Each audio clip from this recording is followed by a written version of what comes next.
All right, this section is going to go over first order linear system solutions. So, what is a first order linear system? Well, let's say we have a car or a mass that's moving. We already know the equation of motion. How do we solve that to simulate what's going to happen in the future? So, we have our car here. It has a mass associated with it, has a velocity associated with that mass. It has a force driving it forward, and it has some friction from the road.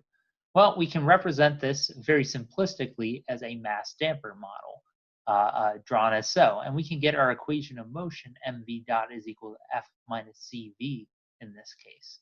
Now, this is linear because there are no v squared, v times v dot, etc. terms.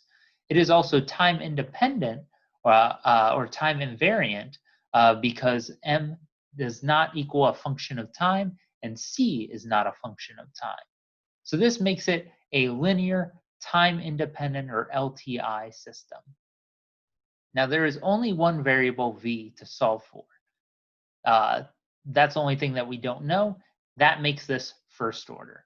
So it is a first order system. So the question is, how can we solve mv dot plus cv is equal to f of t, where f is our input?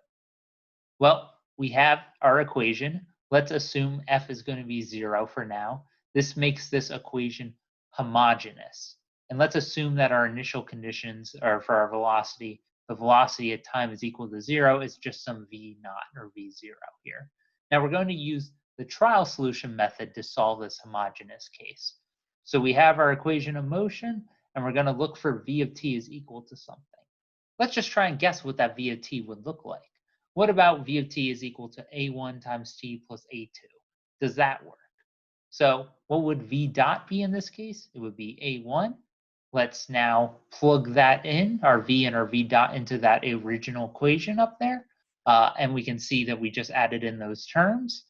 Now we're just going to multiply everything out and factor them together. So all the constants, ma1 plus a2, those are going to be grouped together. And c times a1 multiplied by t, those are going to be grouped together. So with this case, if we have this, then c times a1 has to be equal to 0. This first term here needs to be 0. And the second term also needs to be 0. So we know from the first term, a1 has to be equal to 0. From the second term, that has to be 0. a2 is equal to 0. This is a trivial solution, which is useless to us. So it's no good. So let's try another guess. Let's try v of t is equal to a1 times the exponential to a2t. We can figure out what v dot is in this case. That's going to be a1 times a2 times e to the a2t. And then we can actually plug this in to our equation of motion from before. Just plug in v dot and v into what we had before.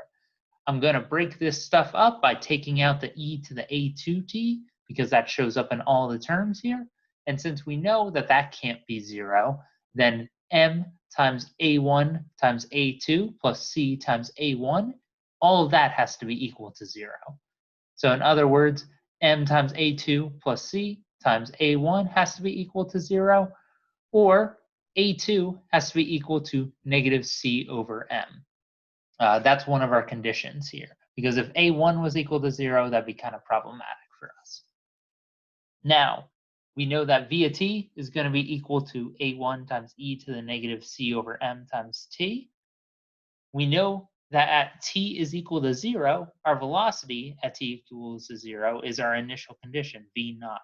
So let's just plug that in. So v at t is equal to 0, which is equal to v naught, is equal to a1 times e to the a2 t, where t is 0. That's just going to cancel out that term, and we're going to get a1 is equal to v0. So now we have our final solution. V as a function of time is equal to v naught to multiply by the exponential to negative c over m times t. And that is our homogeneous case solution. All right, now let's go into the non-homogeneous case. So now let's say f of t is equal to f, which is a constant. This system is non-homogeneous because f of t is not 0. So how do we solve this? Well, there are two parts that are necessary. V of t is going to be equal to v complementary, or v of c, plus v particular, v of p. And both of those are going to be important pieces to solving this. The complementary solution is actually our homogeneous one, where f of t is equal to 0, not f. So we're going to assume that to get our complementary solution, but we're not going to use our initial conditions to get a1 yet.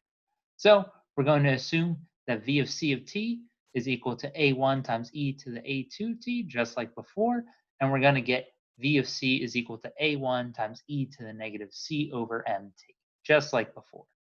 Now, for our particular solution, it's for f being non-zero. And in general, it's a good guess to assume that Vp has a form similar to the stuff on the right, or our input. So in this case, because f is a constant, we're going to guess that Vp is a constant, b1. And as a result, Vp dot is going to be equal to 0. So now let's plug that in to our equation of motion just like before. We're going to have mvp dot plus cvp is equal to f. We're going to plug in the values for vp and vp dot into this equation and set that equal to f. And then we can see, just by solving this equation out, we're going to get b1 is equal to f over c and get our solution for b1 there. Now, we're going to use our initial conditions with the total solution.